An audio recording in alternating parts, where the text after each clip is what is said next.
Anyone who couldn't join us can see the recap. And I also thought I'd share for anyone who's joining us for the first time who we are at the Capital Institute. So the Capital Institute is a 501(c)(3) nonprofit organization and think tank, reimagining our economic and financial systems to promote the transformation to a more just and regenerative world. So we offer a variety of educational courses, white papers, thought leadership, cohort-based programs like the one coming up, to our growing community to come together to learn the frameworks, the tools, and practical applications of regenerative economics and finance.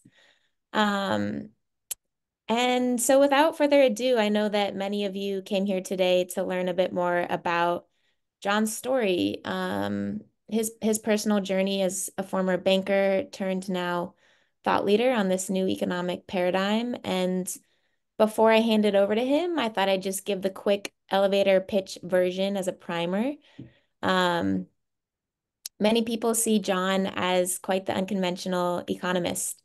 He's a teacher, a writer, impact investor. Some have even said philosopher and now poet, John. Um, After walking away from Wall Street in 2001, he went on quite the search and ended up founding the Capital Institute in 2010 with a mission to reimagine economics and finance in service to life, which manifested in now what we call regenerative economics and regenerative finance.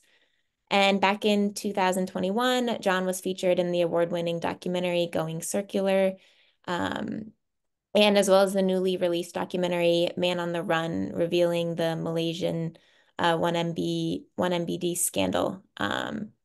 John is also a member of the Club of Rome, which, if any of you aren't familiar with that, and if you're not signed up already, we're actually hosting an event on Thursday. We're hosting a live dialogue with Club of Rome's co-president. So that's going to be a really interesting dialogue with Sandrine and John on Thursday that I'd encourage you all to join us for that as well. But without further ado, I'll hand it over to you, John, to kick us off today. Thanks, thanks, Tay, and thanks everyone for joining us. It's nice to see a few familiar faces there. Always keep me company, even though you've heard my story before. Welcome everyone who's new to this. You know, I'm always a little bit hesitant to talk about myself and my journey, but what we've kind of realized is that what's really unique about my story and this course is that it's not a typical kind of academic course. It's really an invitation to join me in my search for a way out of what we now call polycrisis, the trap we've created for ourselves unintentionally. And you know, if there's one thing unique about me, it's that, and it's not at all unique about me, but it's one of the things that defines me is that I'm one of the few people who come out of the kind of mainstream big finance world who's been really wrestling quite deeply with this question now for over 2 decades. And so, you know, the real value of this course is to share with you that journey I've been on, as opposed to, you know, proposing that I have all the answers to these very complex and difficult questions. But it's sort of a chance to go on a hike with me and find what I've found over 20 years, but to do it in 8 weeks, if you will. So, and just to recap that history, I think you know, there's sort of the 20 years that I spent at the old JP Morgan, much of it sort of in the beginning and building the derivatives business before derivatives became a dirty word. And then I moved into the investment side, the private equity, venture capital side of the bank toward the end of my career, and actually was doing what we now call impact investing back in 1997 using Morgan's capital. So I've been thinking about kind of the purpose of capital and the future of capitalism since before the turn of the century. And the first thing really that happened to me after I left the bank, soon after the merger with Chase, not because of the, it's sort of funny looking back today and people associate the financial crisis with Wall Street. This was almost, this was whatever, 8 years before the financial crisis. So I didn't leave because of any sort of huge ethical issues that I had. I kind of left on gut instinct and sort of an inner voice that had been wrestling or tapping on my shoulder, so to speak, for years. And the merger gave me an excuse to leave. And then the first thing that I experienced really after taking the summer off was I had a meeting set up at 9:30 in the morning in Lower Manhattan on what turned out to be 9/11. And so I walked into that. I was literally in the subway when the first plane hit, and I was just coming out of the subway station at Brooklyn Bridge when the second plane hit. So I witnessed that in living color and in the scale that you couldn't experience watching it on TV. And that experience with 3 young children at home and now unemployed and not knowing what I want to do with my career kind of pushed me into a very deep introspective period in my life. And I spent years, as I always say, reading books that bankers don't read. And speaking of Club of Rome, that's soon after that is when I read Limits to Growth. And that really began this search. It was sort of an epiphany that was, oh my God, the system that we've created can't physically continue as we all assume it to do. And that was before I understood anything about the ecological system as a system, and I didn't understand anything about complexity science. So I've been on a learning journey for really ever since, and it continues to this day. And I am amazed by every time I think I understand something, there's another layer of the onion to unfold. So again, this course is really an invitation to join in this search, and I do have at least a hypothesis, if not a theory, as a response that I will share in the course, and I'll talk a little bit about now. But I have as many questions as I have answers. So let me just go through short deck just to keep myself focused. Is that working? Yep. Okay, good. Journey with John. Tay likes alliteration now.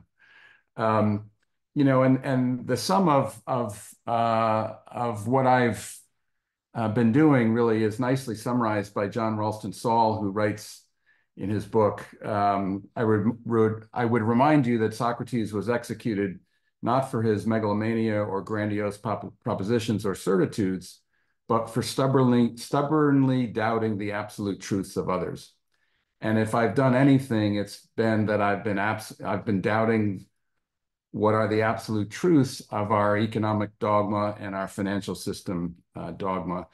And honestly, that's uncomfortable and can be lonely at times. So, think of this course community as my attempt to make new friends, since my old friends, many of them have thought I've kind of lost my marbles.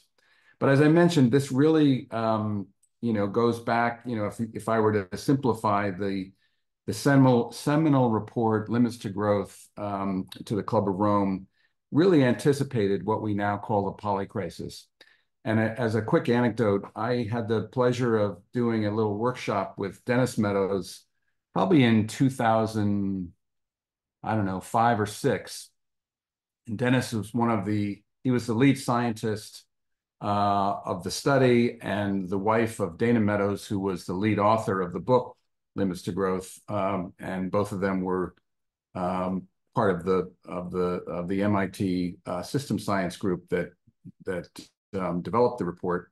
And they weren't the first ones to question this idea of exponential growth on a finite planet, but this report, which was very controversial and very debated at the time, translated into many languages and created quite a ruckus, and then was ultimately rejected by the status quo as being neo-Malthusian alarmism. But they anticipated as I said, what we now call the poly crisis. And in this workshop with Dennis, someone asked him, so Dennis, how will we know we're entering the collapse phase? And he said, the first thing to go will be our ability to cope. And if you're like me, it's starting to feel like our ability to cope is certainly being challenged, and to some, it's starting to feel like an apocalypse. And obviously, depending on where you live, it may actually be an apocalypse. But it turns out the definition of apocalypse is actually a revelation, a lifting of the veil. And I think that's an accurate description of what needs to happen now. We need to lift the veil of the understanding that we carry, the assumptions, the unquestioned assumptions that we carry, the absolute truths that we carry. And in doing so, this is going to feel like, or already does feel like, the dramatic shift from the medieval era to the modern era, where our predecessors questioned the unquestionable truths, the dogma of the church. And so the reason that I propose we all feel so unsettled, and it feels in many cases quite terrifying, is that our core assumptions of how the world works are coming into question. Our core assumptions have to be brought into question. And of course, that will trigger a reaction by those, particularly those who the current status quo benefits, anyone who's questioning those. But even the rise of the Donald Trumps of the world are probably a symptom of this very tumultuous shift we're going through, in the shift between the modern age, the modern era, where we learn to understand the world as a machine, beginning with Newton, to what some are calling the unitive or integral era, where the metaphor is more of a web or an ecosystem as opposed to a machine. And of course, this is not new. The ecosystem analogy has been around, and the entire software industry is built on an understanding of this. But we're still in this in-between phase. And I would suggest that, while many of you probably intuit this, that's why you're here, most people haven't even begun to ponder that there might be something beyond modern age thinking. And why economics? Well, because the economy is the water we swim in. And as many of you already know, the word economics comes from the Greek oikonomia, which literally translates into the management of the household, but importantly, the management of the household toward a useful end.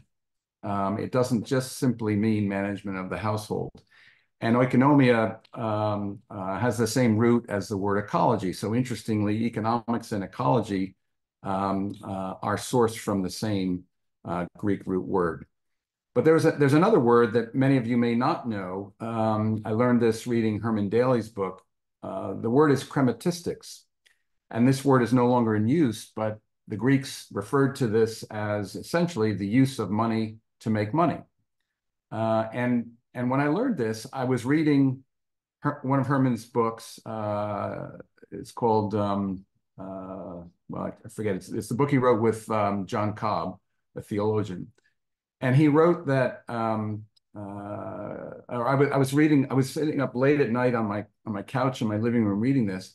And when I got to this definition of crematistics, it just struck me like a bolt of lightning. That's what I do. That's what we in finance do, is we make money, we use money to make money. And in fact, there was nothing wrong with that. That didn't seem unnatural, even though Aristotle referred to this as unnatural. And again, I would say that today, this is an unquestioned truth, and we completely confuse the financial system that has effectively become a massive crematistics machine. And with the growth of the scale of financial capital, it's completely overwhelmed the real economy. And yet we don't even see that. And we talk about investment as if it's one thing, when in fact, speculation is quite distinct from investment. So this boils down to understanding economics and developing a new understanding of how an economy needs to work. And of course, Kenneth Boulding said it perfectly back around the time of Limits to Growth. He wrote, anyone who believes in exponential growth can go on forever in a finite world is either a madman or an economist.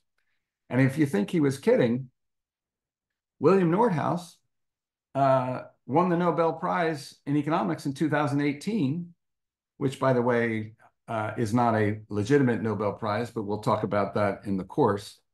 He won the Nobel Prize as the leading light of a subfield of economics called environmental economics, in which he proposed that the optimal target for humanity to strive for was 3.5 degrees warming, notwithstanding the climate scientific consensus that we should shoot to stay at 1.5 degrees or lower.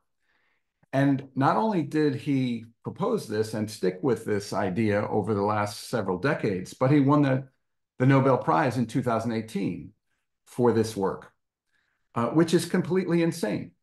And yet, not only did that happen, but the mainstream rarely noticed that that happened. So it just gives you an example of how lost we are in our economic thinking. And it's not just some academic thing, it's actually the theory upon which we run the world. So it's profoundly important. So what I would say is that we know what we see we need to do. We need to put up solar panels. We need to do this. We need to do that. We need to do it faster than we're doing it. I'm all for doing all that stuff.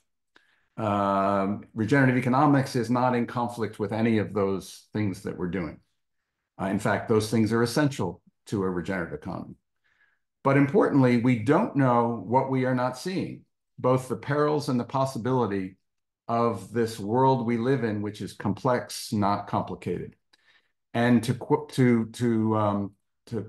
on, I always do this to myself. Oh well, someone help me. Who wrote The Doors of Perception? William Blake. To call on William Blake, our doors of perception are misguided, they're arrogant, and they're complacent. And to quote Albert Einstein, it's the theory that determines what we're able to see. And I'm suggesting that our neoclassical economic theory blinds us to seeing what we need to see, because neoclassical economics, which is the mainstream economics still taught in all the leading universities primarily, there is some growing variance and exception to that, but it's still the primary economic framework that every student is taught, and importantly, that economists use to advocate for public policy, and that business leaders and financiers use to justify their activities. That theory is grounded in Newtonian physics. And in the course, we'll go through the history of that, which is, in a sense, intellectually interesting and understandable, but nonetheless frightfully dangerous. So the proposal, the hypothesis that I'm recommending or suggesting in this course is that we need a different kind of economics, a regenerative economics, which is the application of nature's laws and patterns of systemic health, self-organization, self-renewal, and regenerative vitality to the design of socioeconomic systems. So in other words, we need to align our socioeconomic system with the way we understand life actually working. And so this is the big point that we will spend an entire week on. We need to shift from simply our reductionist, Newtonian age, modern age problem-solving method, which works brilliantly in the right context. The scientific method is responsible for great progress, but unfortunately, it doesn't work with complexity. And interestingly, Einstein knew that and wrote that. So we need to shift from this reductionist method to a more holistic understanding and holistic decision-making, which is in alignment with the complexity of how life actually works. And that's, by the way, and this is one of my more recent really realizations or discoveries, this is not simply life on this planet. This is life across the living universe itself.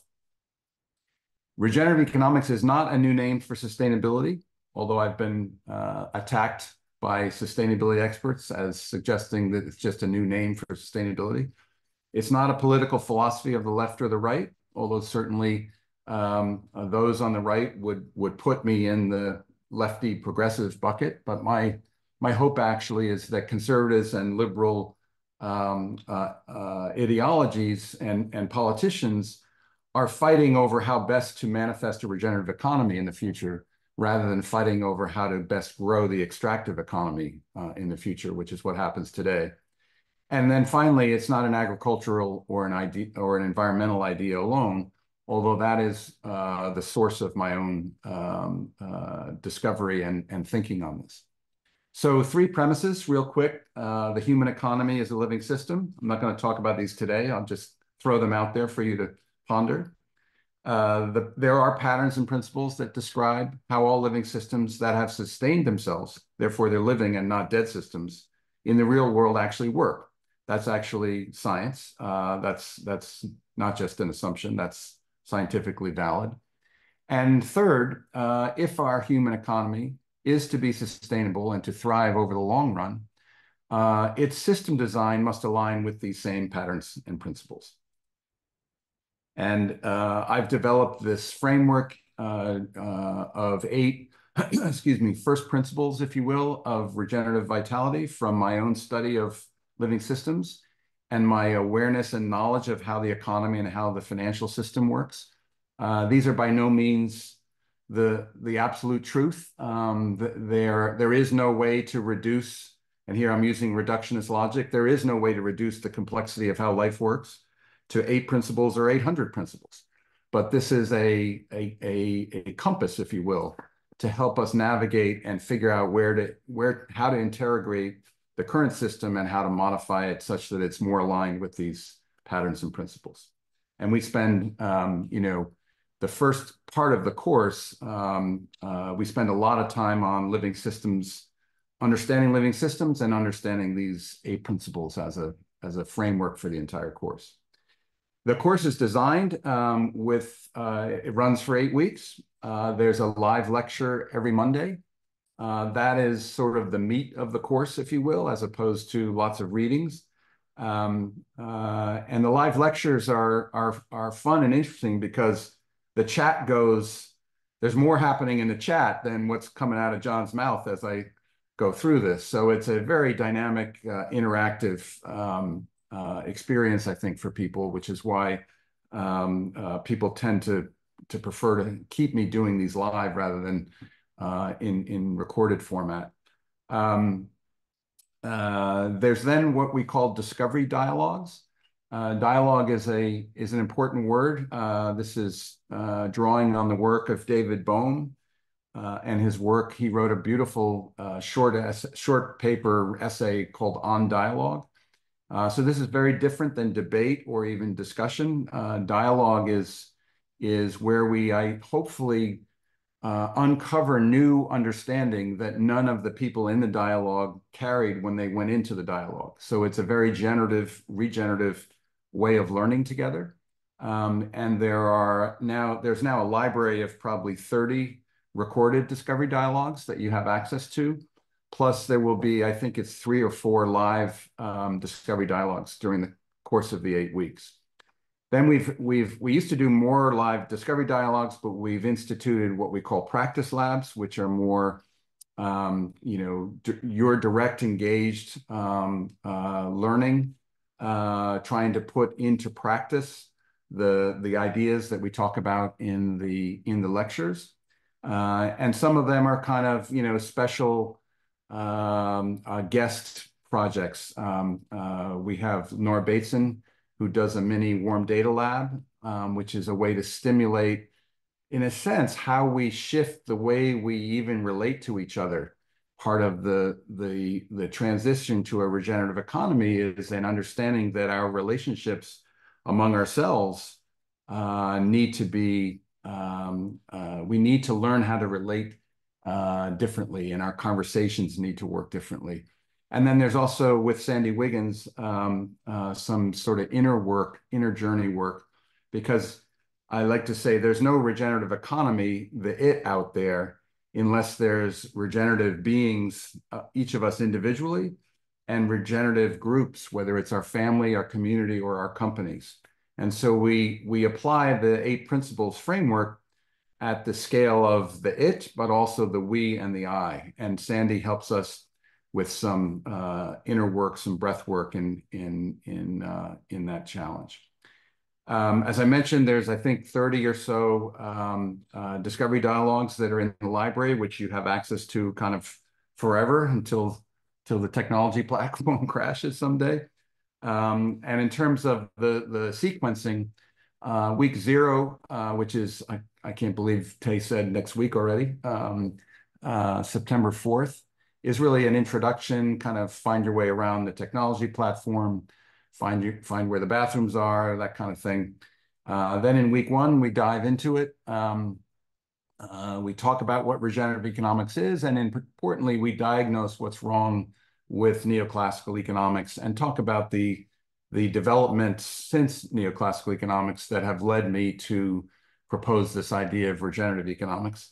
And we have a wonderful discovery dialogue right in week 1 with Alpha Demlash, who comes at this from a very different perspective, but you'll see we kind of land in a very similar place. And we begin this inner work with Sandy also in week 1. So it's a heavy week. In week 2, we do a deep dive on this reductionism and holism topic.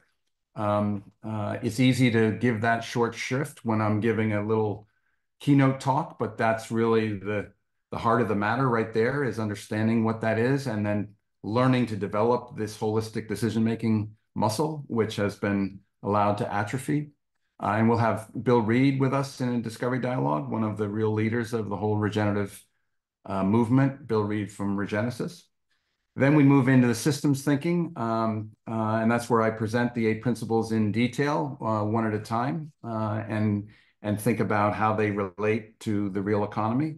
And then I'm joined with my colleague Jeff Sue, who's a legitimate trained ecologist, as opposed to a former banker who's learning ecology. So we, again, do a deeper dive into understanding essentially how life works. And so that's sort of the theoretical framework part. And then beginning in week 4, we start to apply this. And so economics, for those of you who are economists, know that the field is generally broken down into microeconomics and macroeconomics. And microeconomics relates to the firm. So in week 4, we apply this regenerative paradigm to the firm. So that's really the equivalent of microeconomics in the course. And we begin these practice labs where we take the 8 principles and now we first apply that to our own lives, to ourselves. So that's the first step of really putting, I guess, concretizing these 8 principles into something that is real for us at an individual level. We then move to the macroeconomics and what I call meta-economics, an idea that Schumacher actually talked about. The idea being there that the macroeconomy is actually a part of the biosphere, inseparable from its embeddedness in the living planet. We go on to the second practice lab we move from the I to the we, and do some inner work with Sandy that week as well, I think on the Thursday. Then we shift to finance. 1 week on finance is nowhere near enough, but we look at the financial system and we look at investment and money in banking through this regenerative lens. That's really an introduction to another course that we run, a full 8-week course on regenerative finance. So this is sort of a mini summary of that in 1 week. But there's no way to talk about a regenerative economy without dealing head on with the financial system, the elephant in the room, if you will. And then finally, we spend a week talking about leadership. And, that's not a topic that's normally part of economics, but, I firmly believe that part of this shift we're talking about is a shift from a hierarchical sort of top-down leadership model to a shared nodal leadership model.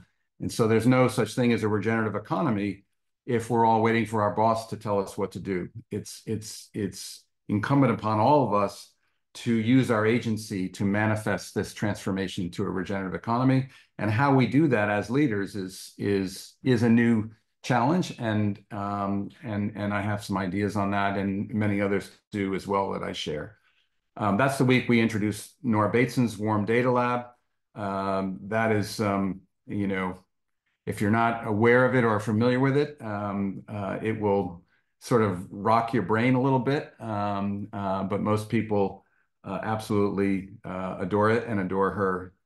So it's just wonderful that she's part of this. And then finally, in week 8, it's really a full circle back to connecting this idea of a living systems framework to some of the ancient wisdom traditions that have stood the test of time. In particular, Mary Evelyn Tucker is she's the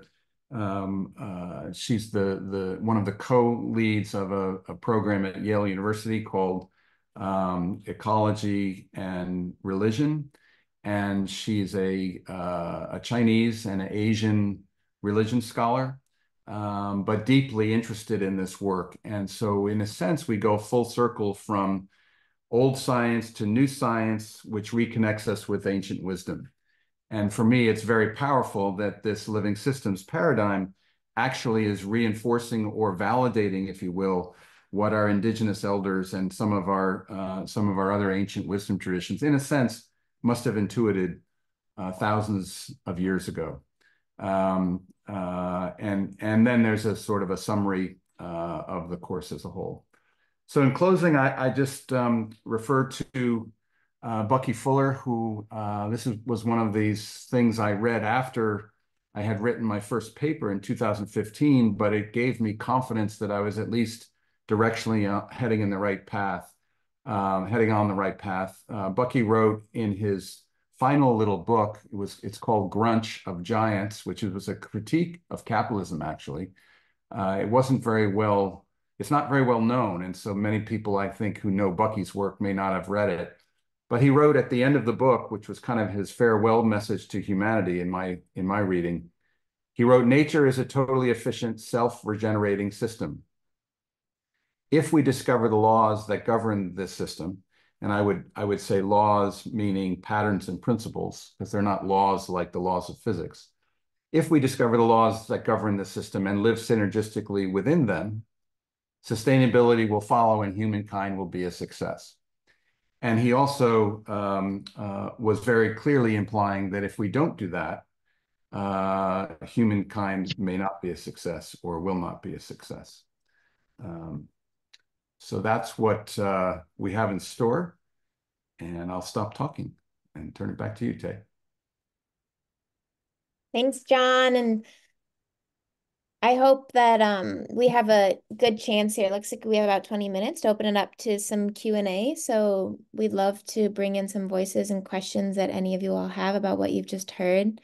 And we hope to see many of you on the course that starts next week. I also want to call out that we do have a scholarship program that's funded by the Generosity Fund, and our mission to remove any financial barriers to anyone becoming part of this regenerative awakening. And that scholarship application period closes in 2 days. So that closes on Thursday. So I'll share a link in the chat to the course landing page, as well as a link directly to where you can apply for a scholarship if that's something that would encourage you to join us for this upcoming cohort. Yeah, I see we have a few questions. Thanks, Julie. Signed up and ready to go. What's that expression? There's that's a anyway. Locked and loaded. Locked and loaded. Yeah, I don't know if that's such a good metaphor these days.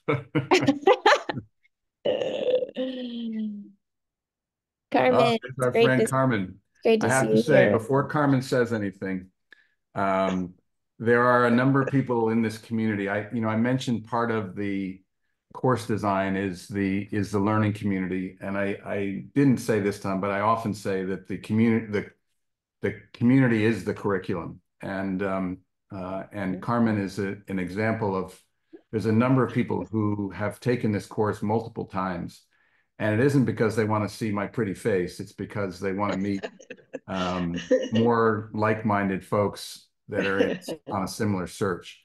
And so I'm afraid Carmen's about to say something that she was about to exaggerate, but she is an example of this community that's really just wonderful. Go ahead, Carmen. Thank you. Thank you so much, John. You're funny. Well, so this presentation was about your journey, John, and I have two questions on your journey. One would be, why did you decide to change the regenerative principles of economics through the regenerative principles of vitality? That's number one, right? From economics to vitality. And because when I first saw it, I'm like, I got to talk to John about this, and this is my opportunity. Yeah. I honestly, I don't remember. I don't think we used to call them eight principles of regenerative economics, but we might have. I don't honestly remember when we made that change or why. It just seemed right. But I think it goes way back. Okay. I mean, okay. One of the challenges of this is we're trying to engage in a conversation about economics, but link it to something way more important than economics. And even words like progress and prosperity are words that need to be rethought. So it's part of a intuition maybe that we need different ways to talk about stuff. Interesting question. I've never really thought about it. Okay, and then the second question is at the beginning of the slide deck, you presented the progress here, taking us to unitive narrative. And I know that you've been influenced by Dr. Jude Corbin. I know that, and and because this is your journey again, I'd like to hear from you about your journey with regard to moving towards a unitive narrative. Sure. So you're going to take away a little bit of my thunder from the course, but to give you a short version, I met Jude. Actually, we were on a webinar together just randomly, and I heard her speak first, and I was like, "Whoa!" And then she heard me speak, and so we then emailed each other and had a big conversation. Jude is extraordinary, and there's at least one live discovery dialogue that I've done with her that will be recorded, and she's you can see her work on and lots of other places. But to give you the essence, she has written a peer-reviewed paper that introduces the idea of entropy, spelled IN-TROPY. And what she's proposing is that the law of entropy, which there's a lot to say here, but the law of entropy essentially explains why exponential growth on a finite planet can't continue. That's probably not an accurate summary. Jesse can correct me that isn't quite right. But essentially, the idea that energy is moving from order to disorder, and that we're in a sense winding down life on this planet is a law of physics, a law of thermodynamics. But it's a law that applies to the physical world in a finite system. And the idea of regeneration is that it unlocks potential, just like all life unlocks potential, which is why we're still here. And so there's something in the living world and in our living universe that is, in a sense, fighting against the degradation caused by entropy. And so far, whatever that force is winning because we're still here. Or at least the timescales are such that it's holding off the entropy. And for me, the idea that there's a way to expand the law of entropy into the non-material world was, in a sense, scientific proof that this idea that people like me talk about as regenerative potential is actually very real. It's as real as the trees. And if that's true, then since, something like 99.999% of reality is non-material, it means that not only is there a new source of prosperity that we don't see, this gets back to what we see and how we see things, it means that it's vast. It's not infinite, but it is vast, like immeasurably vast. And so that it actually is the foundation of my hopefulness, which is that despite everything we know and everything we read in the paper and all the facts that we know, there is something hidden in plain sight, which is our ability to align with living systems, patterns, and principles and unlock potential that by definition we can't see in advance. Otherwise, it wouldn't be called potential.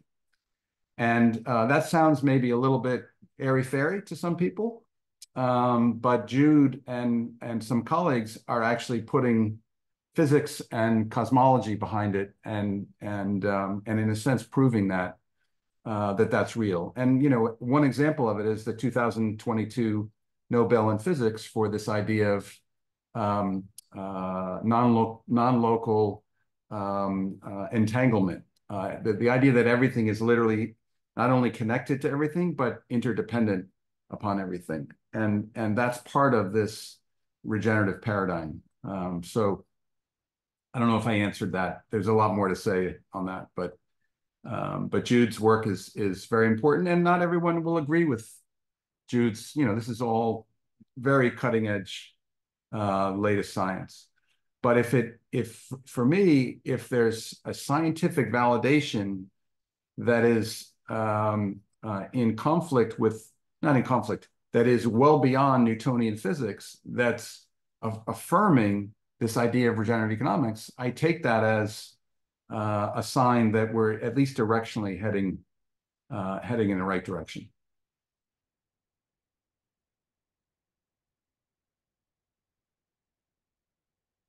Nice to see you back, Carmen. Jesse, how are you? You're on mute. There it is. Yeah, so yeah, I put a note in the chat and I'm sending you an email, which will follow up. But I've been studying as a natural systems physicist the same problem for 40 years, like you've been from the financial side. But we agree on everything except that we can't talk. We talk a lot, Jesse. We do not. We don't correspond. We stopped. What was it in 2008 or something? We had lunch together with Peter Brown, I remember. Yeah, that was great, and that should have led places. But anyway, yeah. So I'm signed up for the course. I'm hoping you can give me a discount. Jesse's one of my teachers, so we have a special discount for teachers. Oh, good. Thank you. And no, it'd be great to have you formally in the community, Jesse. All right, great. But the thing is that growth in nature, the role of growth is to build a new home for the builder. That's what growth does. And so there's always an exponential part of that. But then as you get to a point where the self-interest is to stop building and perfect the design and adjust for the world, you shift the hose of profits to care rather than multiplying. And so that is what we're going to do if we're going to survive. Now, how to do that is very, very sensitive question. So anyway, that's my view at the moment. That's certainly one of the big questions. Yeah, but it's something we're going to do if we're going to survive, because there is no other way than to use our resources to care for what we built and discard the things that aren't worth keeping. That's well said. Yeah. Thanks, Jesse. Yeah. We'll see you in the course. It'll be great to have you. Great. That's a great place to discuss questions like that.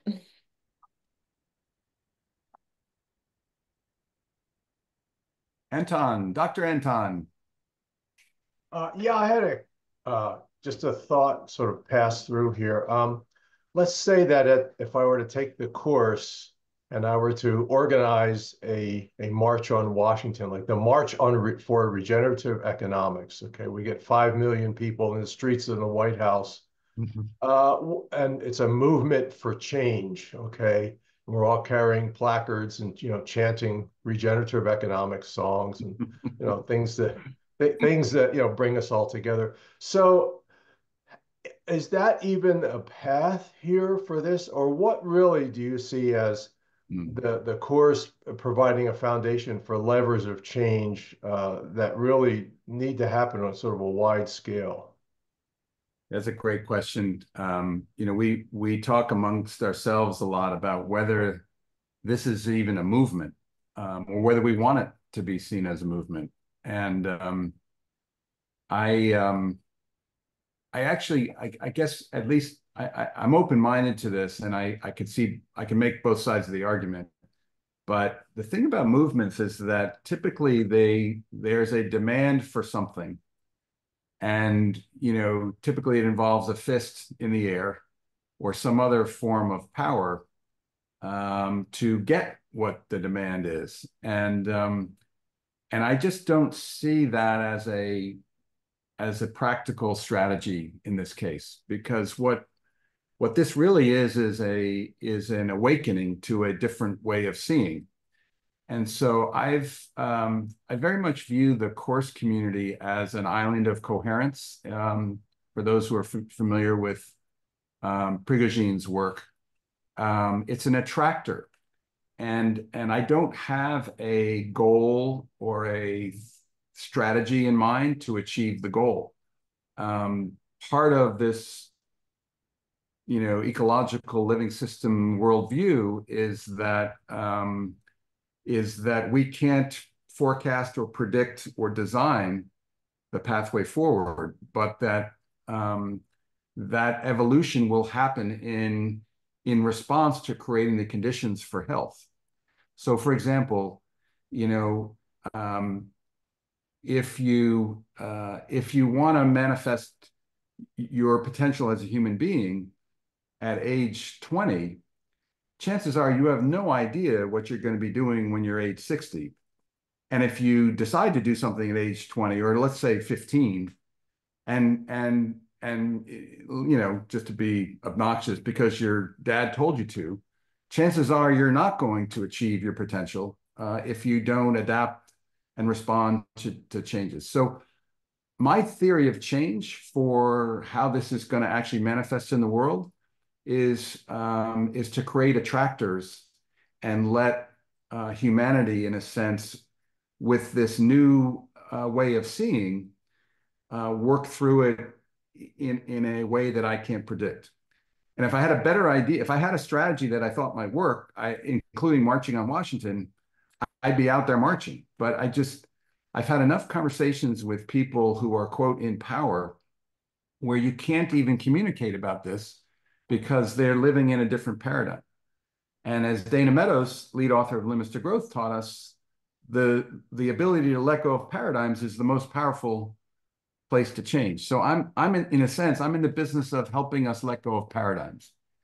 And I think if people can let go of the materialist, mechanistic paradigm and see this holistic living system, unitive, whatever we want to call it, paradigm, then everything else will follow. Like that to me is the key. But if you have a better idea, I'm all ears. So this brings to mind the be-ins of the late 60s, early 70s, where people would just simply be and new ideas would be allowed to emerge. And that really resulted in a lot of social change. So maybe that's a throwback idea. Yeah, I mean, I actually think the late 60s and early 70s were the first wave of this.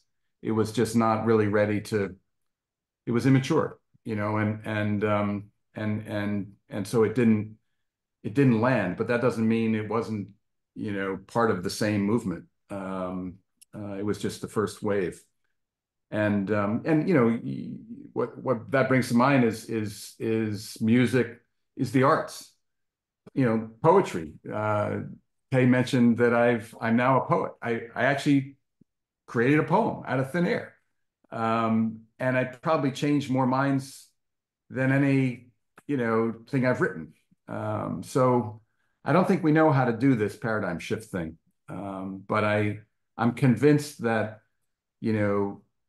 ever more analytical analysis and facts and figures is not where the leverage is. It's the awakening to see the world through a different lens. To see, I like to say that we need to see what we see, but in a new way. It's not that we need to see something new. We need to see what we're all looking at, but through fresh eyes.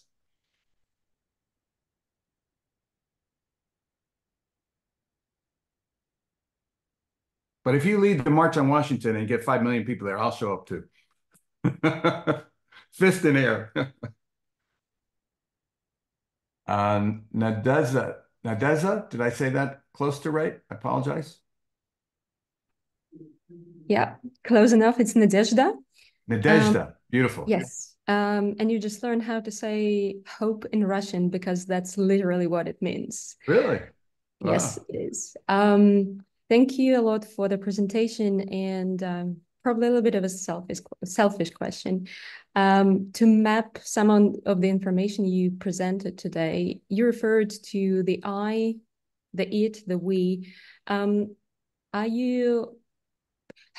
much of integral theory and integral quadrants? Yeah. If I'm mapping it correctly to my existing knowledge. Yeah, so great question. So I've read integral theory. I don't consider myself an integral person or that's not the framework I use. Although I don't think that if I were more knowledgeable about it, I think I would be able to integrate it into the work we're doing. But the I, we, it I'm referring to is really a simpler, in a sense, version, which is, think of it as 3 concentric circles.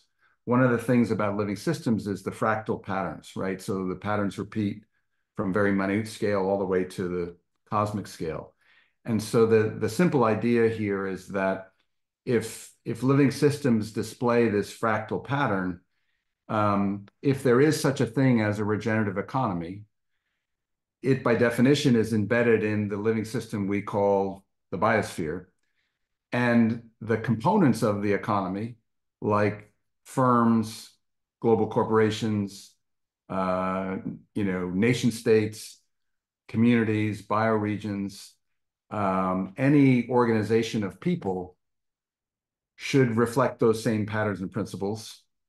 And then on down to, so that's the we, and all the way down to the I. And then from the I all the way down to the parts of the I. So these same patterns and principles apply to our organs and our cells, to us as individuals. And it's essentially the idea that the whole is greater than the sum of the parts, and that reality extends from the I to the we to the it, which is not in conflict with integral theory, but probably much less sophisticated than Ken Wilber and friends would describe. Thank you. By the way, it would be interesting for someone to map integral theory formally against this and see what, I'm sure there'd be some learnings from that. I've never done that and don't know. Integral approach can be probably used in the most simplistic way as the lens through which we can discover and learn about certain phenomena. That's it. Yeah. Thanks for bringing that in.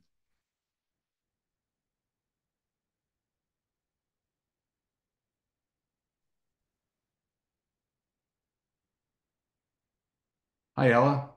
You showed your face. You showed up early without your face. Now we can see you. Yeah, I'm sorry. I was traveling, so No problem. I just I wanted to add to the topic of Ken Wilber because I sent you a DM. So I'm calling in from Berlin, and we have a little organizational development company here, trying to suggest to companies. No, we're not just trying to. We actually are helping companies to fill in the organizational development part that they need in order to be able to proceed towards regenerative business models, put it very shortly. And we work within the integral model. And actually, I think we're saying very similar things to what you're saying, but with different models. So, for example, we have four principles, not 8, but it would. And what we do at the integral model is that we map the levels of the model with the principles. So it would be very interesting to see, okay, for your 8 principles, for example, community, working in community, how does that look on the red level? How does that look, or how is the understanding of that on the different levels? And why this is interesting is because people can map themselves and their organizations to those patterns, and they can find out, okay, where do we stand? Where do we want to move? I really like combining those two. So maybe someday I can introduce you to how we use that. It's also part of the book. Gosh, there's so much we could say. I mean, it'd be a so here's the kind of thing we encourage, but it happens organically in the community. It's like, you'll suggest, why don't we explore mapping these 2 frameworks against each other? And you'll host a session on that on a Tuesday or a Thursday. And, 40 people will show up who are interested in that. And that's the learning community aspect of it. And so rather than me try to give an unthoughtful response quickly here, I would love to explore that with you. And something you said earlier really resonates, which is that, the huge opportunity inside organizations in the context of this quote unquote sustainability challenge is at the culture level. And we talk about, a lot of my, the week on quote microeconomics is more about thinking about how to create an organization as a living organization that unlocks potential in that organization, which means tapping into the potential and the essence of the human beings that show up in that organization, and understanding, the integral aspect of how everyone's showing up and whether they feel safe to be themselves and all that stuff. But I think it's a huge opportunity for business people to realize quote unquote business value out of this framework, because there's data and polls that suggest that the majority of people, when they go to work, they're disengaged, if not feeling horrible about the organization they work for. And so there's real economic value being wasted every day. And in the realm of startups, 9 out of 10 fail. And think about the ecological footprint and human waste of having 9 out of 10 new enterprises fail, because we're designing them to be unicorns as opposed to designing them to be healthy living organizations.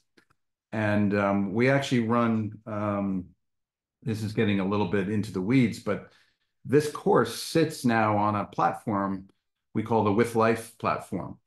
And this is a partnership I've created with In Rhythm. And on the With Life platform, we dig much more deeply into these organizational development issues, and even now have a cultivator for young companies that want to become regenerative organizations. So it's a huge area of opportunity, and it's not to diminish the need to quote unquote green your supply chain and do all the kind of outward facing stuff, but the cultural piece is, in my opinion, the low hanging fruit that is often ignored in the sustainability conversations. Yeah, and even, there's no way you're going to implement all those technical changes if you don't follow, or if you don't have the mindset for it, because you need the entire organization in order to make a zillion little steps. And that's what we see. A lot of sustainability teams have plans, they have roadmaps, but they fail to implement them because the cultural side is totally dismissed. Amen. Yeah. Yeah. Well, I'd love you to share some of your experience with us.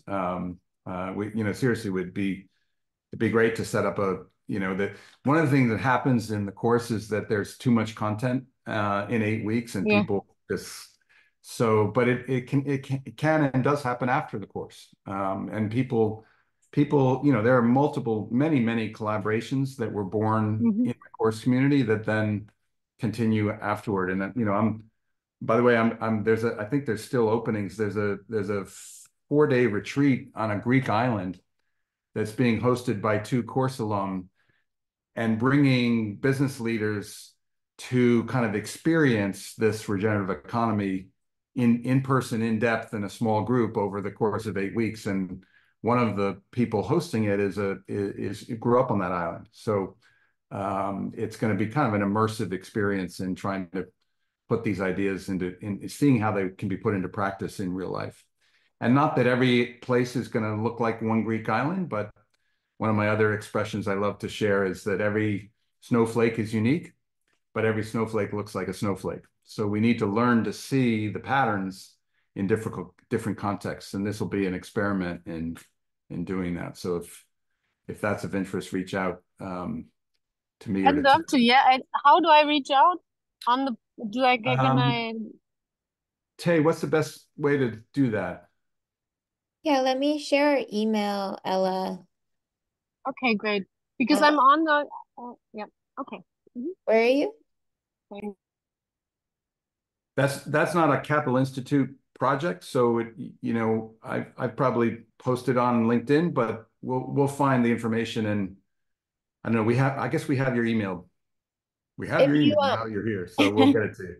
Yeah, Ella, if you send an email to us at Oh, communications@capitalinstitute.org, perfect. I'll help connect you with John or direct you towards whatever Great. it is. Yeah, Thank totally. you very much. Awesome. Well, I know we're over time and I don't want to keep you all from the rest of your days. Thank you so much for coming to spend an hour with us. And we'll share out this recording and a recap. And we hope to see many of you on the course. If you have any other questions, please email us at communications@capitalinstitute.org. And again, if you're thinking about joining and have a financial barrier, I really encourage you to apply for a scholarship within the next 2 days. Thanks, y'all. Thanks, everyone. Thank We always you. end with music too. Oh, I forgot about that. Oh, we don't have the music today. And I can't sing, so. No music today. Bye, all. Bye, y'all. Thanks.